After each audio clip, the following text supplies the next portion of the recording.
Well, hello everybody, and welcome to the Jason Claus Show. This is our Season 1, Episode 4. So we've actually created 4 episodes now, officially. My name is Jason Claus. I am a small business manager. Most of you probably know me as the sales guy at Insight. What you might not already know is that I also manage a small team. I have 4 really great guys that work for me. And this audio cast, or this podcast, is really aimed at people like me, people that are individual contributors and also managing a small group of people as a team leader or as a manager. The idea being that we need a place to share ideas that are tailor-made for us because it's hard to find. So the podcast is intended to bring you continual sort of ideas, strategies, tactics, things that you can put to use almost immediately without having to go through a whole bunch of additional work. Today, I'm going to be talking about a book that I've actually reread. This is my second time through. It's called The Power of Habits. It's a New York Times bestseller by Charles Duhigg. I've got a whole bunch of links included in the presentation and on the show notes for you. And this is a first for the Jason Claus podcast. We have a guest. Samuel Hatton. Welcome, Samuel. Thank you. I'm really happy to be here. I'm happy you're here too, because we're not doing anything else. We're in the offices here at Insight, and we've got the room set up to do podcasting. Engineers are walking by, kind of looking at us, wondering what's going on. So when this gets posted, we'll make sure everybody knows about it. We're doing a podcast. Samuel works for me on the sales and marketing team. It was almost 4 years now, right? Right, coming up on 4 years. Yeah, and Samuel produces produces all of our videos, does all of our blog development. Not writes most of them, but also edits the ones that are written by other folks. Just a great guy. The reason I asked him here isn't because he's a great guy. It's because Samuel is he's a habit machine. I'm going to get to that in a minute. I actually have a different word for you that you already know, but everyone else doesn't know. What we're going to do on this podcast, the book is too big. There's too much to go through. We're just going to bite off a little bit, maybe review some of the key concepts about how you create and build habits, how you change habits, things like that. And then I've got some announcements to go through. So moving on to Samuel's bio. Samuel, you want to, instead of me doing it, why don't you just kind of introduce yourself? Give it, I think you're much better at introducing me, honestly. All right, I'll introduce you then. So I've already kind of done it, right? You work for me. You're awesome. I'm calling you the habit engineer, and you really like that. Right. Actually, I think habit machine is even better. You like habit machine better? Right. Well, there's no time to change it for this one, but maybe we'll put that on your business card. So All we'll right. have habit machine.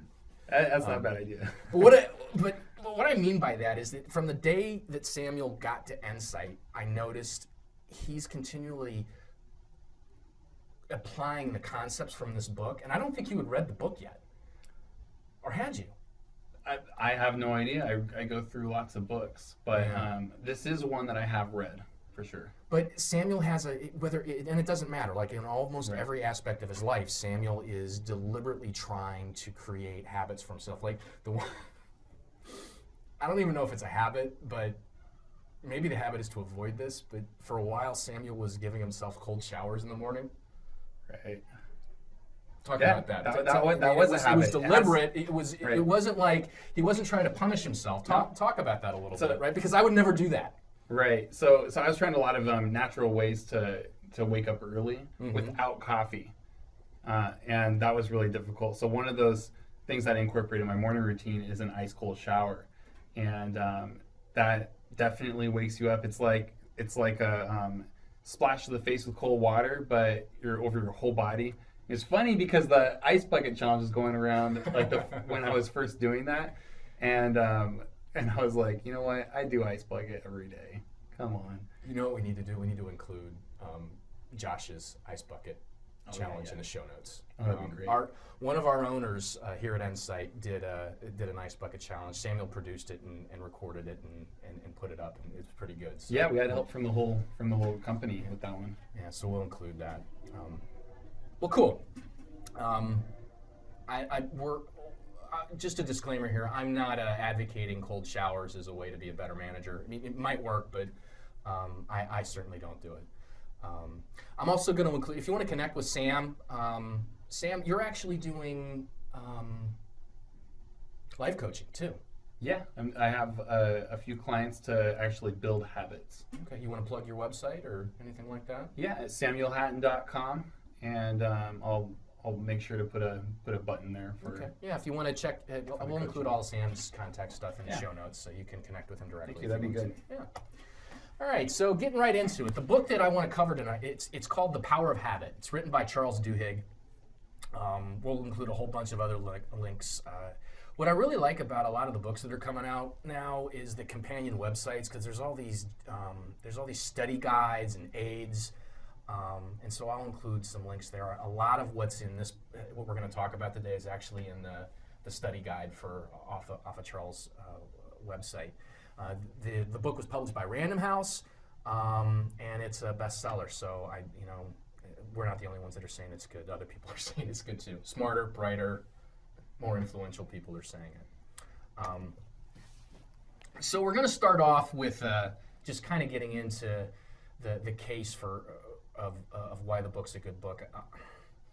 Charles does this incredible job of really kind of breaking down a habit into its component pieces, and then helping the readers to understand how you can manipulate existing habits or create new habits. And he starts off with a whole bunch of really cool science about how habits get formed and in what part of the brain they get formed in. And my first sort of the first bullet point I've got is, who is EP? It's the EP stands for a patient that was studied. This, and I can't remember the guy's name. I'm spacing on him right now, what his real name is, but he had a brain injury that disrupted his short-term memory. So he had no short-term memory, right? And where I'm going with this is that memory has very little to do with habit forming. Habits happen without us knowing about it. Right. The other thing that's really interesting is that, some grand percentage of what we do every day, we think that we're in complete control of it, and we are in control of our habits, right? But a lot of what we're doing is autopilot. It's a bunch of compact habits put together. Right. I hear for most people it's 40% of their entire day.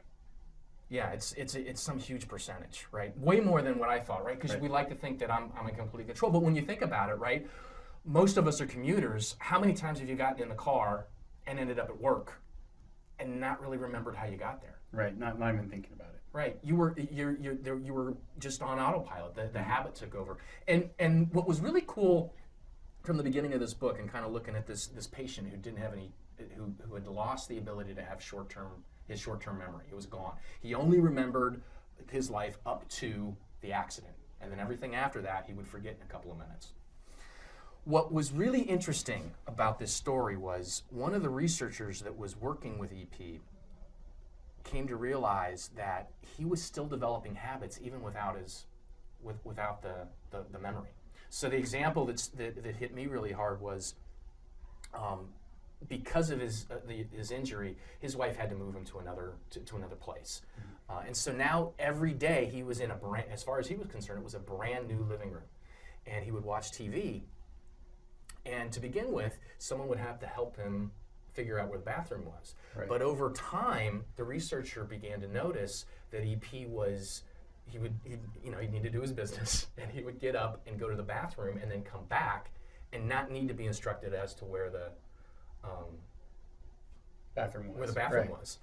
So he was forming habits, and that's because the part of the brain that does this is is part of our most primitive brain. It's called the basal ganglia, and or AKA reptilian brain. Or a reptilian brain, I guess, is another way to look at it. Yeah, but this is when you think about the fact that our brain is such, it just sucks energy from our bodies, right? Right.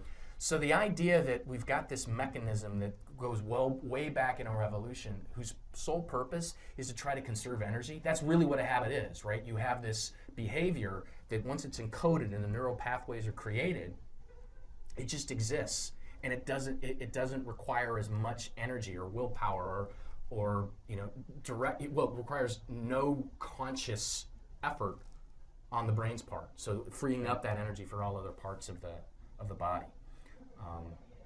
Which I just think is amazing, right? So the idea being, the more that I can habituate, the more good habits I can create for myself, the more I can get done, the more brain power and willpower I'm going to have to handle tougher decisions throughout the day. It's just really fascinating to me. Right.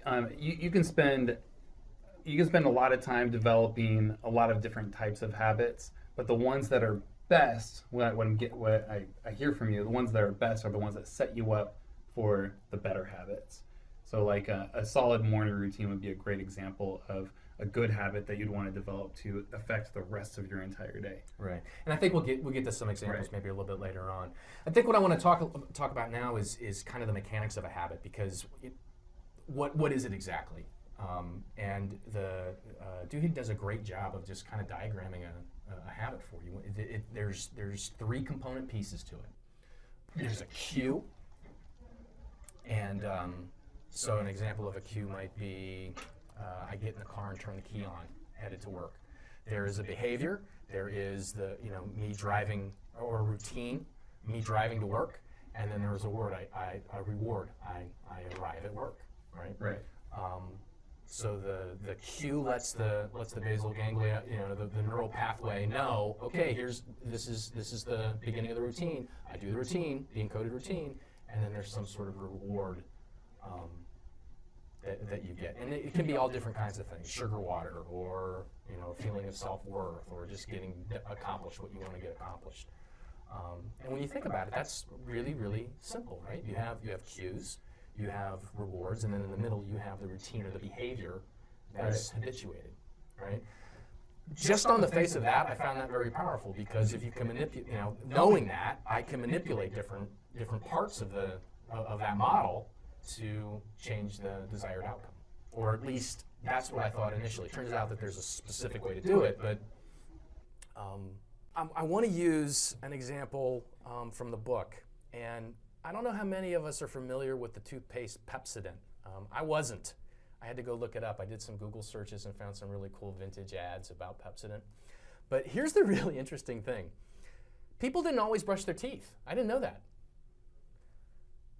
I mean, I know they didn't do it in Britain. They still don't do it in Britain, apparently. But people didn't. In the United States, there was a time when less than 10% of the population did brush their teeth. That's not really a world I want to live in, to be honest. You're saying that less than 10% of the population did brush their teeth. Right. Oh my gosh. No, lots of tooth decay. That sounds horrible.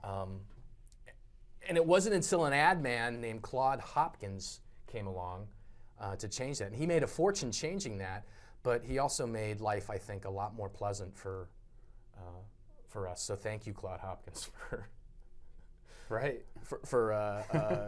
preying upon the public and taking advantage of them to get them to brush their teeth. But what's cool about this example is that he used the classic habit model to sell toothpaste.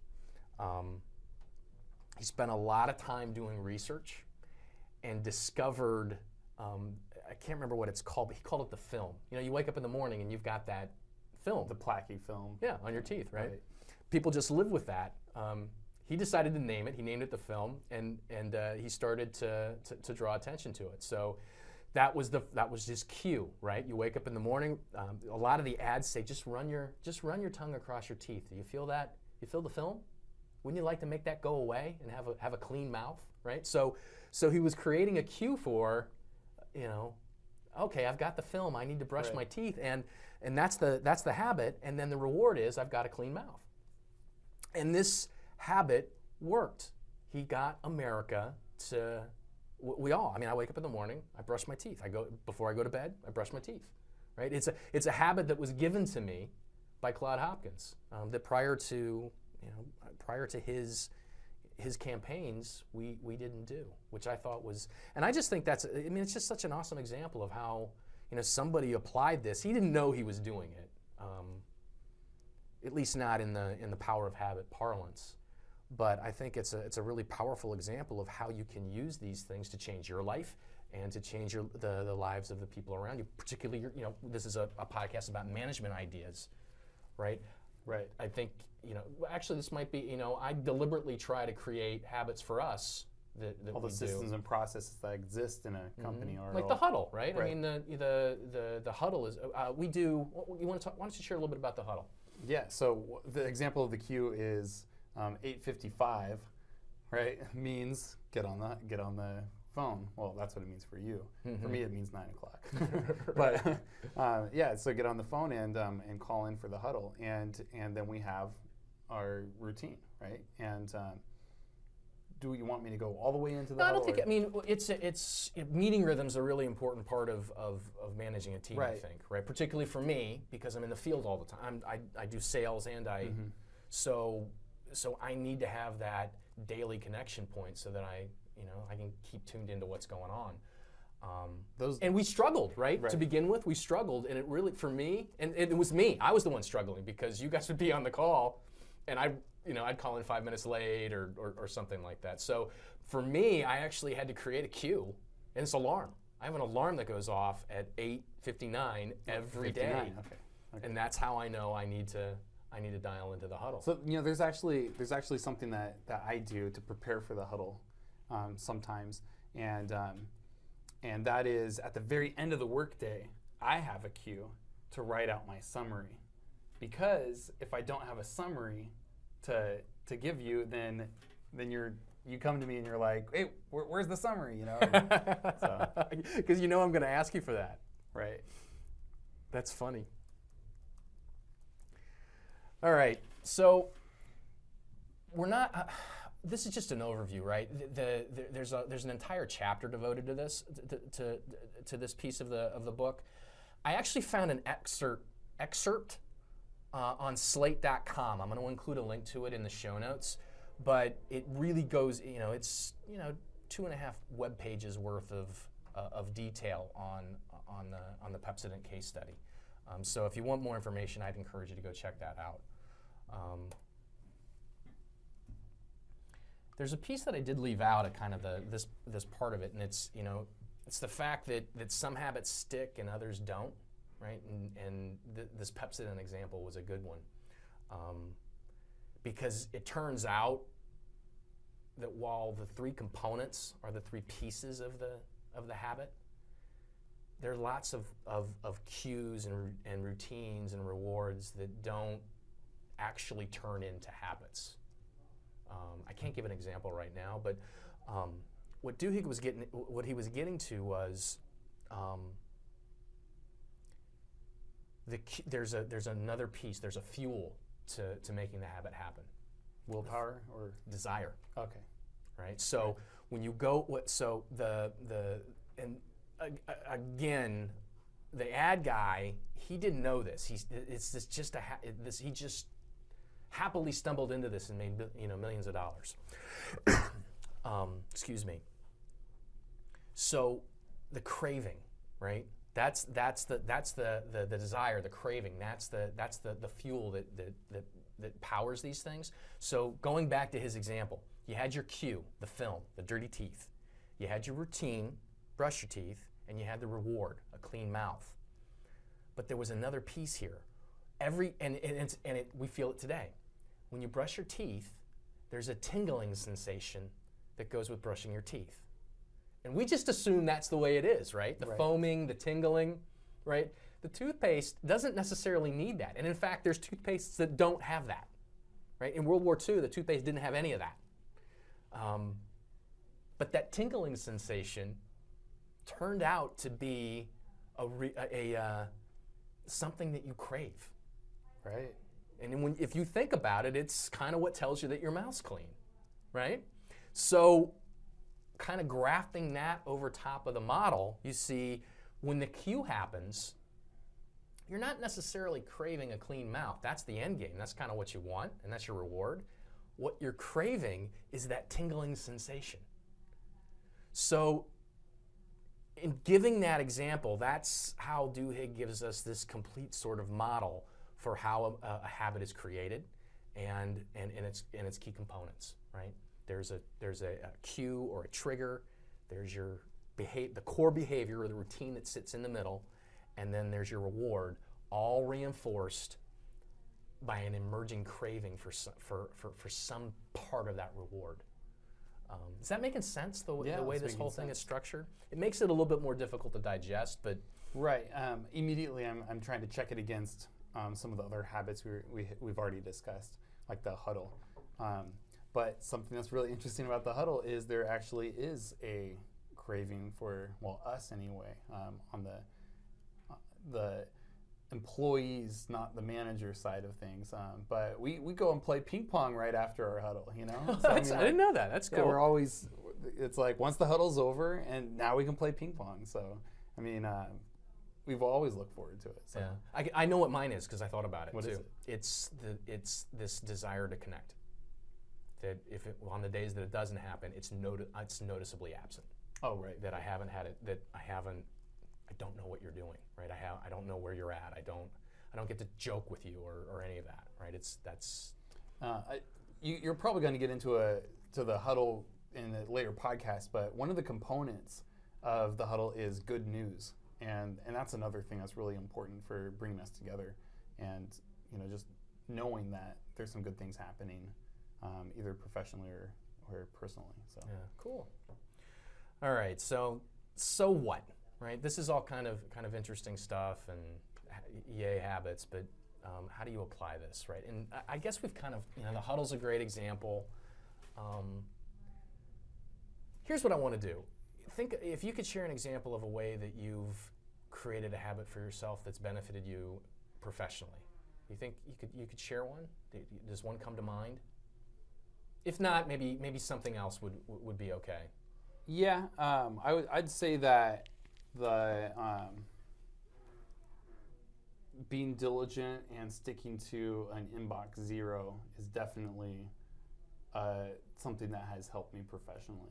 Okay. Can you talk through its evolution and right. what is the loop? What's the habit loop? So the habit loop, the cue is there's stuff in my inbox, but I have another cue because that happens all day long, right? Mm-hmm. So at the very end of the day, actually I have two cues at the start of the day and the end, but I'll start with the end first. At the very end of the day, I make sure that I process my entire inbox, and I make sure I do that before I go home. The reward would be going home, right? And then so the routine is actually processing the inbox. I do one of three things: I delete it, or I put it in the to-do list, or I just like process it real. If it's a quick thing, I just respond, or I mark it as reference, and then what was right after the routine? The reward. The reward. All right, the reward is I get to go home. So I mean, there you go. Can you think about what's the desire or the craving that fuels it? The craving is knowing that the next morning I don't have to come to a awful inbox. It's more of like a fear thing. It's like, oh no, this inbox is just hairy and. So it's almost like not something that you're like. What you desire is to avoid something. Right. So it really isn't. It's almost like I'm trying to get away from something. Right. That's interesting because you never talked about that. It's also a craving of like having that clear inbox. Oh, I know the feeling. Yeah. Oh, I crave that. I crave that all day long. So I mean, the sense that you're not missing anything, right? That's what I like about having an inbox. And I guess we'll do a podcast about that too. Right. But I think so many people, like the engineers, have these massive inboxes, and it works for them because a lot of what's in there is technical in nature, and they have to have a place for it. They don't have necessarily the same deadlines that I think we have sometimes. Do you have inbox 0 right now? I don't know if it was when I walked in I was at 0. I don't know if that's very impressive. I don't. So that's actually a habit I'm struggling with a little bit. But I was just well, I think that's a great topic for future shows because there's tools to help and right. Feeling organized is empowering. It really is. Yeah. Well, okay, so that was a great example. I think the one I want to give, I actually wrote a blog about it a long time ago on my personal blog. I started running almost three years ago. It's 3 years ago because that was the first 5K that I ran.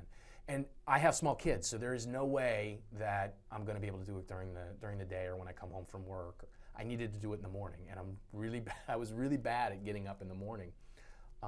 So the habit that I had created for myself was the alarm clock goes off at 5 o'clock. I get up, I hit the alarm clock. My clothes are already laid out the night before, so I guess that's part of the habit. My clothes are already laid out the night before. I go for a run, and then I jump in the shower. Right, and so the cue was the alarm goes off. The routine was getting into my gym clothes and going out the front door, going for my run, and then coming home and jumping in the shower. The reward was the sense of satisfaction that I got. Runner's high also. The runner's high. And I think that the desire was that the sense of accomplishment. I really felt like I was getting some. The other thing too was that the 5K was actually for a cause that I felt really passionate about, still feel really passionate about. And so I felt like I was actually, doing something other than just scratching a check to a cause or something. And I know it's really stupid and trite, the gravity of the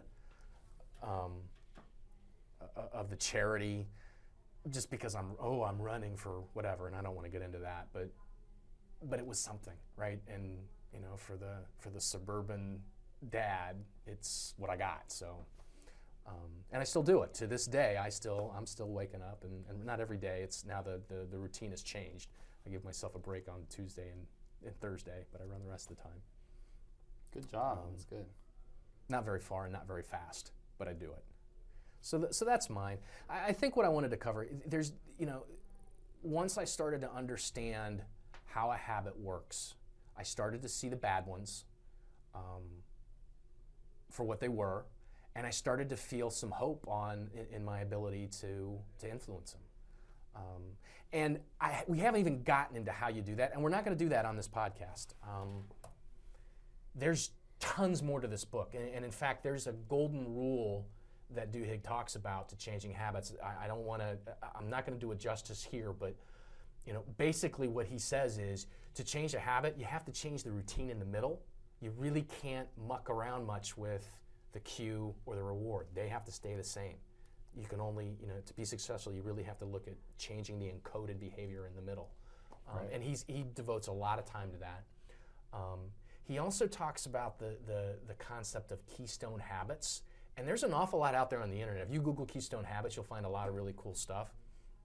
But the core of this is there's things, you might have a lot of things that you want to change.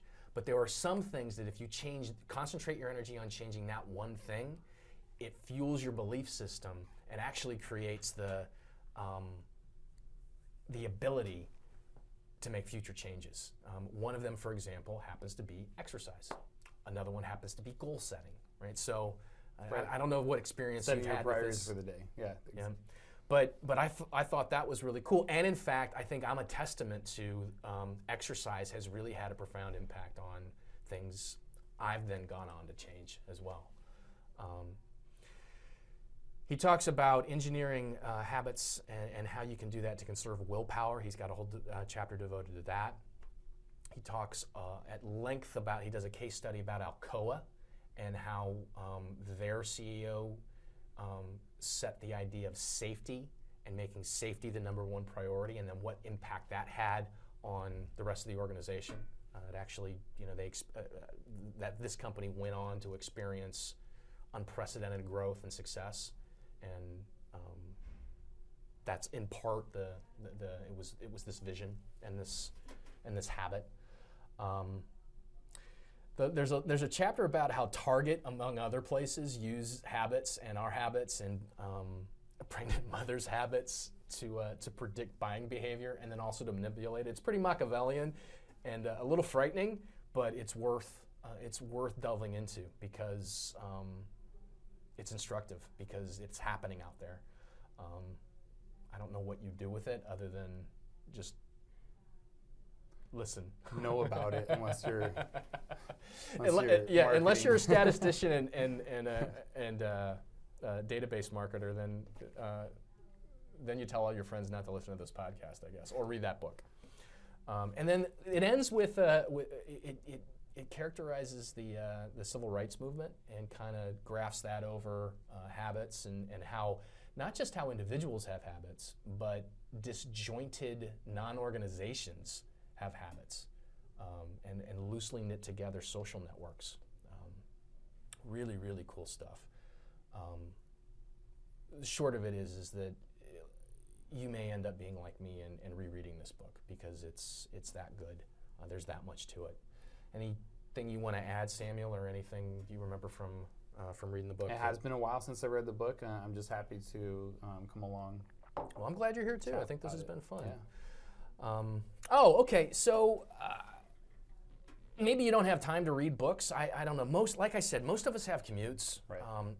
I have found it incredibly helpful to get my hands on as many audiobooks as I can. Nonfiction audiobooks. It's been helped along. I can't.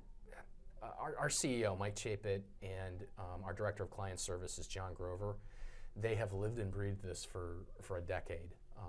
They've always been bringing great books. I've always had that. We have a library here that I'm actually able to tap into. You may not have that. If you don't have to go out and buy these things. You can use a platform called Audible. I'm not being sponsored by them or anything. This is just a good idea, I think. Samuel, you use Audible sometimes. I use Audible. Yeah. You can basically rent these books, download them onto your iPhone or your smartphone, and then listen to them in the car. And Audible has a 30-day trial, so if you want to listen to this book, you could actually do it for free. Right. It wouldn't take you more than a month. It takes about a week probably with if you've got a 45-minute commute or so, you could probably get it done in about a week if you there and back, or on the train or whatever. If you want to, I'm also including a link to the book on Amazon. Interestingly enough, I found out, I didn't know this, Audible was bought by Amazon, so either way, Amazon's getting their pound of flesh from you. And I would bet they also do analytics and understand your buying habits, so they may know you're going to buy already. Who knows? Anyway, as far as ideas go, this is, I think, using audiobooks and maybe podcasts, hint, hint, wink, wink, to supplement your commute and turn it into an opportunity to get some training. I've gotten nothing but benefit from it. All right, last thing. I told you we were going to have an announcement. So in the last podcast, it was really just an announcement of a survey I was doing. This is the last, this podcast, episode 4, is the last one I'm doing flying blind. Most of you should have already gotten an email from me with a link to a survey. What I think would probably be best is to start making these podcasts about topics that you think are most important. And the best way to do that would be to just get a list together. So here's what I've come up with on my own research. Communicating, listening and decision making, developing talent, team building, leading, planning and organizing, creating structure, performance monitoring, budgeting and accounting, and negotiating were sort of the top 10 things that I've seen other people in management talking about as important topics to sharpen your skill set on.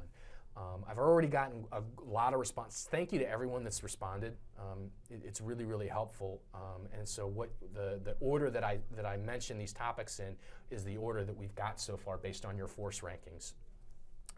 Survey's only 2 questions long. It takes less than 5 minutes to complete. Samuel, you took it. How long did it take you to complete it? 2 minutes. 2 minutes. So it's really short, and it would be really, really helpful just to make sure that the episodes that we're producing here are things that, they're topics that you at least want to listen to. Hopefully it will be information that's worth listening to as well. So I'm going to include a link to the survey in the show notes. So you can just click it from there. It's also accessible from the Jason Claus website. I've actually got an episode up there, and I think it's embedded too. So right. If you could help me out, I'd be really grateful. So that's it. Episode 4 is done. Thank you, Samuel. You're welcome. Again, anyone that's listening, Mom, thank you.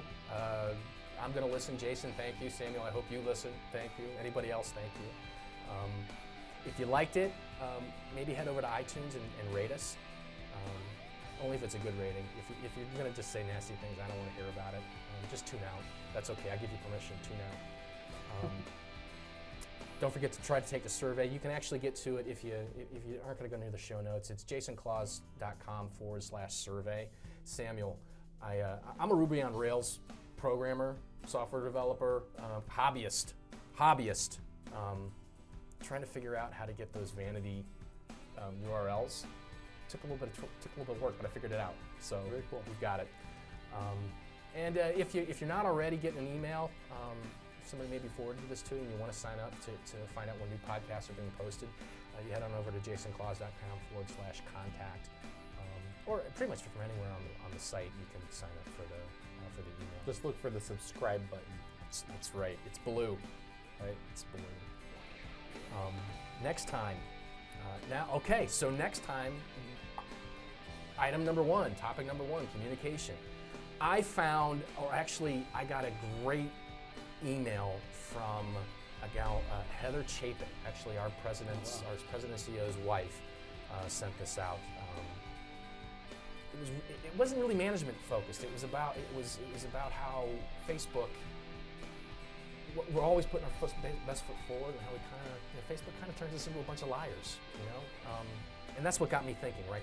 What we mean versus what others hear or what others see, right?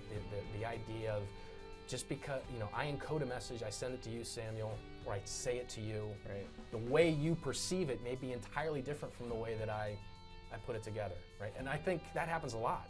That happens. I mean, not between you and me. Well, no, it does. Oh, it does. Oh, here, that's a great example, right? Tune in. We'll talk about how you alleviate that. Right. All right.